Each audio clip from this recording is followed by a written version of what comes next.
Il y a un homme puissant, très contrôlant. Il inspire la peur. Elle n'a rien vu venir. Il est évident que ça provoque des vibrations. Regardez cette fenêtre.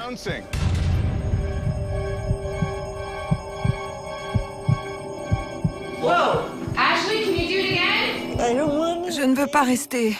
Il faut que je sorte. Je ne peux pas.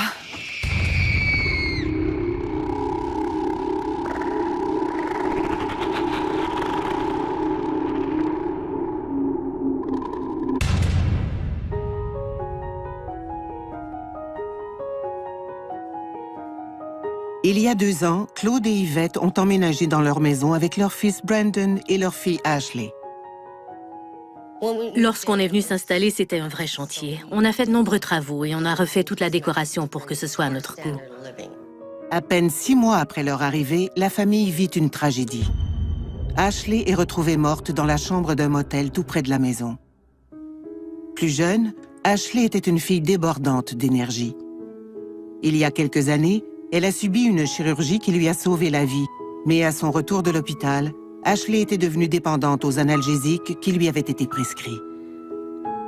Avant, Ashley était une personne extravertie et pétillante, mais sa personnalité a changé du tout au tout. Ashley savait qu'elle avait un problème. Elle nous a demandé de l'amener en cure de désintoxication, ce qu'on a fait immédiatement. Après avoir complété avec succès son programme de désintoxication, Ashley rentre à la maison. 1 mois plus tard, à l'aube, quelqu'un passe prendre Ashley chez elle. On ne la reverra plus jamais vivante. Les policiers étaient encore là quand je suis arrivée. J'ai compris qu'il était arrivé quelque chose. D'après la police, il ne faisait aucun doute qu'il s'agissait d'une mort accidentelle. On est sa famille, on connaissait Ashley et on n'y croit pas. Il y a trop de questions qui restent sans réponse. Et en ce qui nous concerne, cette affaire est loin d'être classée.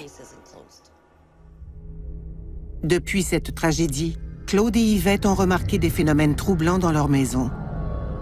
Est-ce leur douleur qui transforme des incidents banals en faits étranges? Ou y a-t-il vraiment une activité paranormale dans la maison? Notre équipe combine des techniques d'enquête traditionnelles et non traditionnelles. Nadine est médium guérisseuse, Brian est inspecteur en bâtiment agréé et Michel est enquêteur du paranormal. L'équipe va tenter de découvrir ce qui se cache derrière ces faits inexpliqués dans cette maison. Pour débuter l'enquête, Michel rencontre Claude et Yvette afin d'en savoir plus sur les phénomènes étranges. Quel genre d'activité avez-vous constaté? Quand je rentre du travail, Yvette laisse toujours la télé de la salle à manger allumée pour notre chien. Lorsque je suis entré, j'ai déposé ma boîte à lunch et je suis allé à la salle de bain. Quand je suis ressorti, la télé du salon était allumée et celle de la salle à manger était éteinte alors qu'il n'y avait personne dans la pièce. Quoi d'autre? Le foyer qui s'allume et s'éteint tout seul.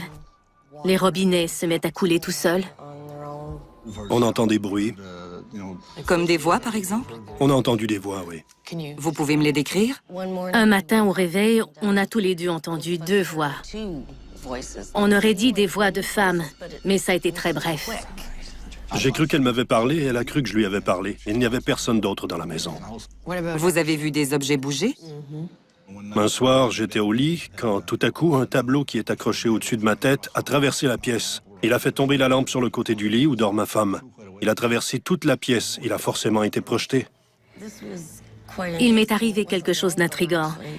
Il n'y a pas si longtemps, j'ai fait une grosse crise de rhumatisme. Alors je suis allée me coucher. Vers 2 heures du matin, je me suis réveillée et j'ai remarqué quelque chose par terre devant la porte. J'ai pris ma canne pour le toucher parce que je ne savais pas ce que c'était. Et lorsque j'ai allumé la lumière, j'ai vu que c'était une peluche avec laquelle je jouais beaucoup avec les enfants. Le plus étrange, c'est que cette peluche était normalement rangée sur le bar au sous-sol. Qu'attendez-vous de notre enquête paranormale? Ce genre de choses m'a toujours laissé sceptique. Mais il y a beaucoup de faits troublants que je ne m'explique pas. On a fait appel à vous parce qu'on aimerait avoir des réponses. On va faire de notre mieux pour les trouver. Puisque les clients affirment qu'il se passe des phénomènes étranges dans leur maison, Michel et son assistant Matt se rendent aux archives municipales afin de faire des recherches sur la propriété et ses alentours.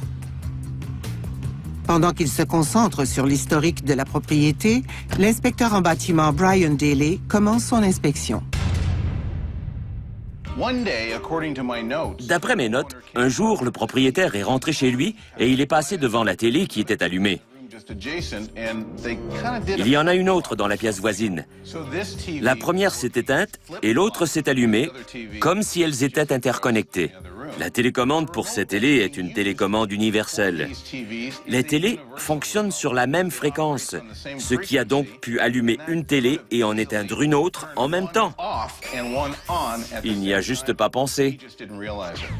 Allons jeter un coup d'œil au foyer dans le salon. Apparemment, il s'allume et s'éteint tout seul. Ce serait a priori un problème électrique. Regardez, on voit que les fils sont déconnectés. Il doit y avoir un mauvais contact. C'est facile à réparer. Il suffit de resserrer la vis et le foyer fonctionnera de nouveau parfaitement bien. Nous voici dans la chambre principale. Les propriétaires ont déclaré avoir entendu des voix dans cette pièce. À l'extérieur, on a remarqué que le revêtement était mal fixé. De plus, la maison voisine ne se trouve qu'à 3 mètres de distance du mur. Et il ne fait aucun doute que ce que les propriétaires ont entendu sont des bruits venant de l'extérieur. Pour ce qui est du tableau, il se serait décroché pour se projeter du mur. Il aurait abîmé les appliques murales, fait tomber une lampe et il aurait fini sa course dans le coin de la pièce. Le passage des trains crée de telles vibrations que je suis convaincu que ce tableau n'a pas été projeté, mais qu'il s'est décroché. C'est probablement ce qui... Regardez, justement. Je ressens un grand malaise. Je veux sortir, je n'en peux plus. Il faut que je sorte.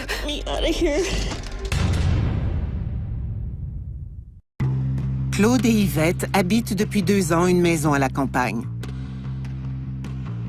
6 mois après y avoir emménagé, Ashley, leur fille de 22 ans, est retrouvée morte. Depuis la mort mystérieuse de leur fille, Claude et Yvette luttent pour retrouver une vie normale, mais des phénomènes troublants dans la maison les interpellent. Un tableau accroché au-dessus de ma tête a traversé la pièce. Les robinets s'ouvrent tout seuls. Claude et Yvette ont contacté l'équipe de Maison Hantée afin qu'elle mène une enquête sur la propriété. Après avoir rencontré Claude et Yvette, Michel et son assistant Matt se sont rendus aux archives municipales où ils y ont découvert une information étonnante. Michel, tu ne vas pas le croire. 6 mois avant la mort d'Ashley, le corps d'une autre jeune a été retrouvé tout près de la maison. Vraiment? Ouais. Le corps d'une jeune fille de 15 ans, prénommée Dolly, avait été retrouvé dans un boisé tout près de la propriété. Elle avait été sauvagement violée et assassinée. Les informations trouvées par Michel et Matt pourraient-elles avoir un lien avec ce qui se passe dans la maison? Tandis qu'ils approfondissent leurs recherches, Brian Daly poursuit son inspection. Apparemment, ces robinets étaient fermés et lorsque quelqu'un est entré dans la salle de bain, l'eau coulait à flot. Je ne vois pas comment c'est possible, mais je vais jeter un coup d'œil pour vérifier si le robinet fonctionne correctement. Je constate en le tournant que ce n'est pas le cas. Lorsqu'on tourne le robinet du chaud vers le froid, on peut voir que le robinet est défectueux. Passons à cette chambre. Alors que la propriétaire y dormait, elle a trouvé cette peluche que l'on voit sur la table de nuit et qui se trouve habituellement au sous-sol, par terre devant la porte. Il y a des chiens et des chats dans cette maison. Les animaux peuvent faire des choses imprévisibles. Le chien ou le chat a pu prendre la peluche et la déposer devant la porte, ce qui expliquerait qu'elle l'ait retrouvée à cet endroit à son réveil. Mystère résolu. Selon moi, on a trouvé une explication pour chaque fait troublant. Brian est convaincu qu'il ne se passe rien d'anormal dans cette maison. Mais puisque la famille est convaincue du contraire, Nadine, notre médium guérisseuse, va mener sa propre enquête.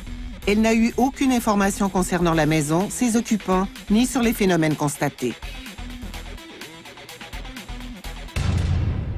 J'ai déjà le souffle coupé. On me dit de rester forte. Allez. C'est à moi que vous parlez? Qui me parle? J'ai le cœur qui bat à 100 à l'heure. Je vois un chat noir. C'est la malchance, la maladie, mais aussi la mort.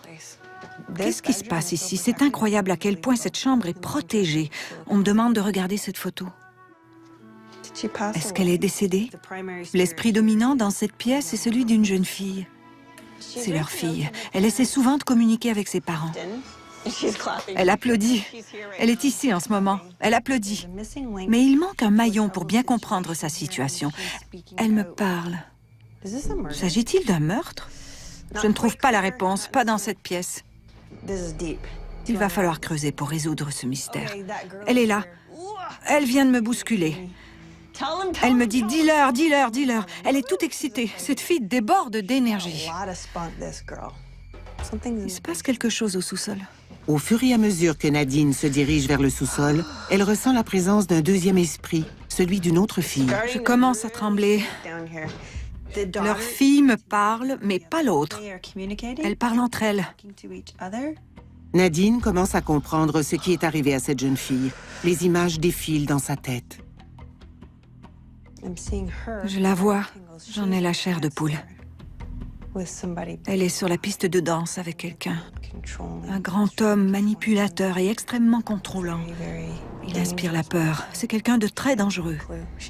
Elle ne se doutait de rien, elle n'a rien vu venir. Je vois tout. Je ne peux plus.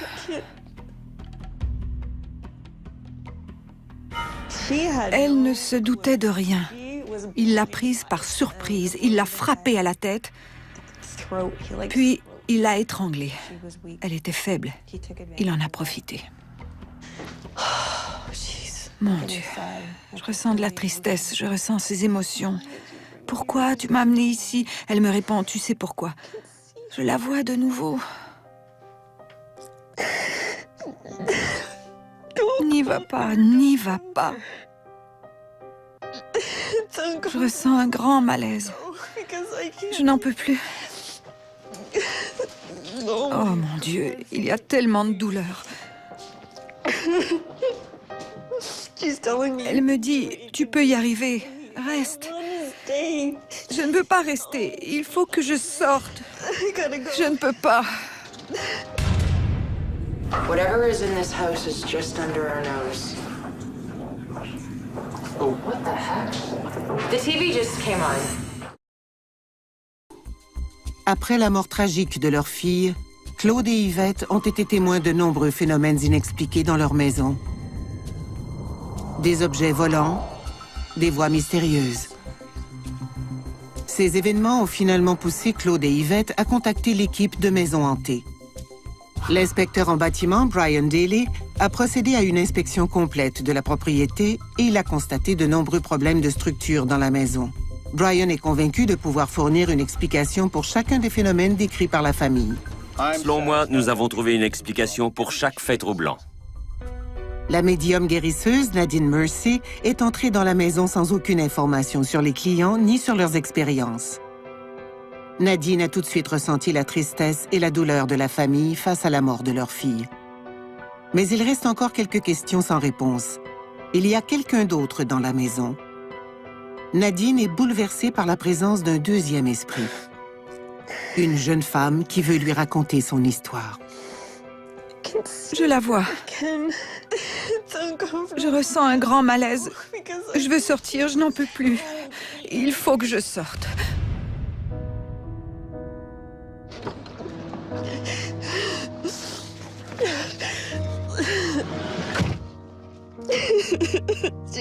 Elle m'a dit, dis-le à tout le monde.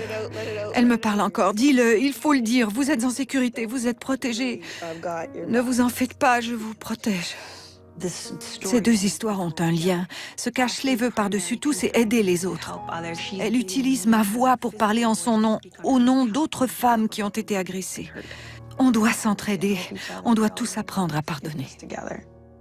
Nadine est bouleversée par ce qu'elle a vécu dans la maison. Mais les images atroces d'un horrible meurtre ont cédé la place à un message plus positif de l'au-delà. L'expérience vécue par Nadine pourrait-elle avoir un lien avec ce que Michel et Matt ont découvert au sujet de Dolly, cette fille assassinée?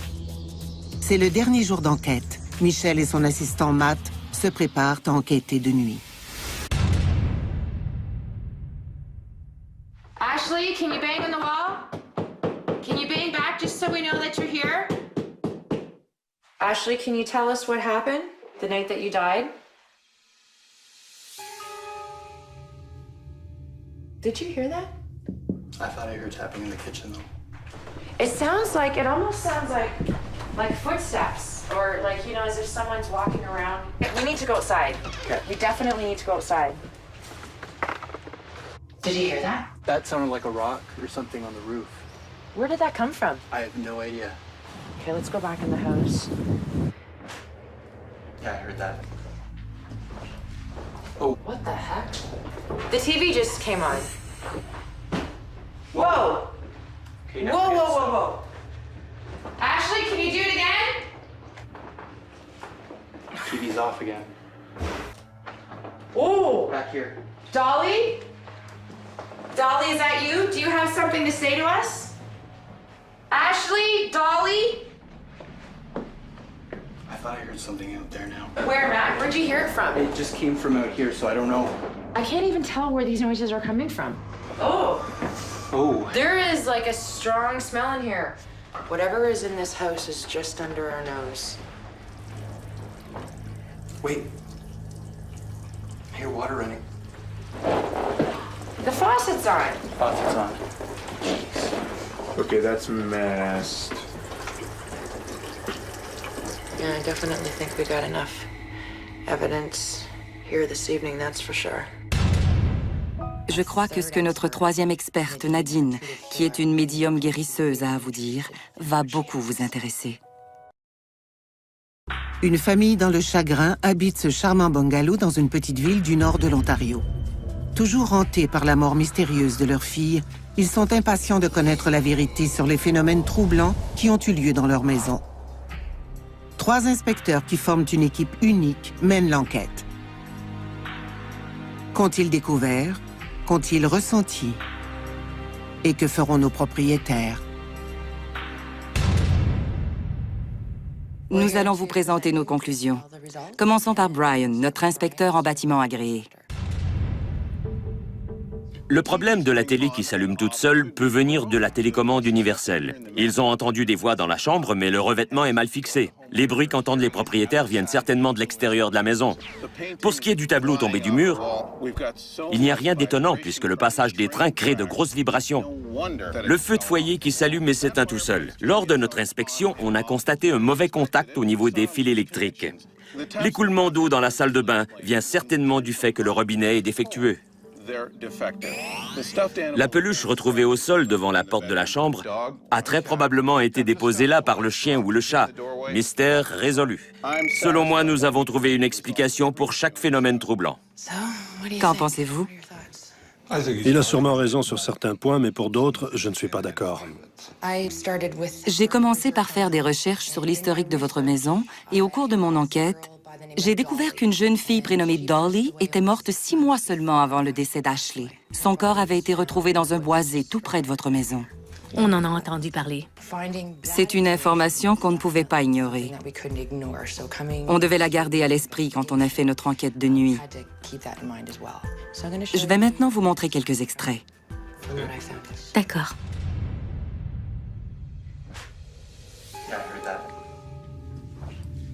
Oh. What the heck? The TV just came on. Oh! Back here. Dolly? Ashley, can you do it again?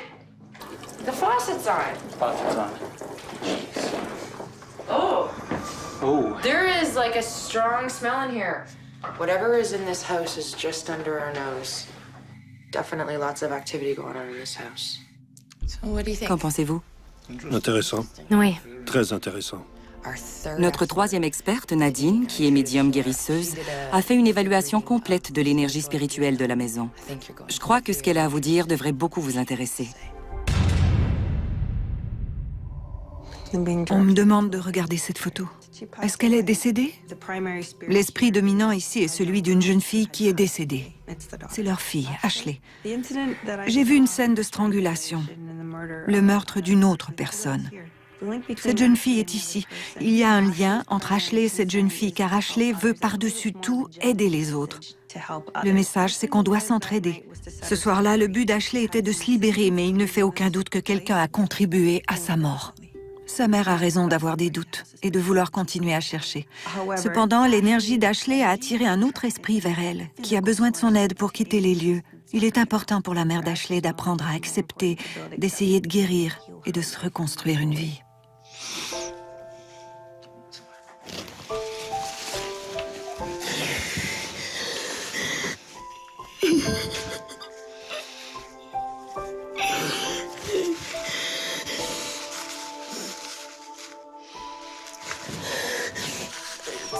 Mais ce n'est pas juste. Nadine pense qu'un jour, on saura qui a fait ça à votre fille et ce qui s'est passé. J'ai toujours pensé qu'un jour, on connaîtrait la vérité. Je ne lâcherai pas. Je ne peux pas. Même si je le voulais, je ne le pourrais pas. Quelque chose me pousse à le faire. Je ne peux pas arrêter.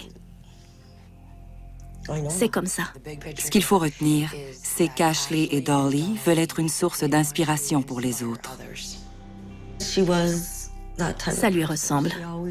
Elle voulait toujours aider les autres. Et elle continue de le faire.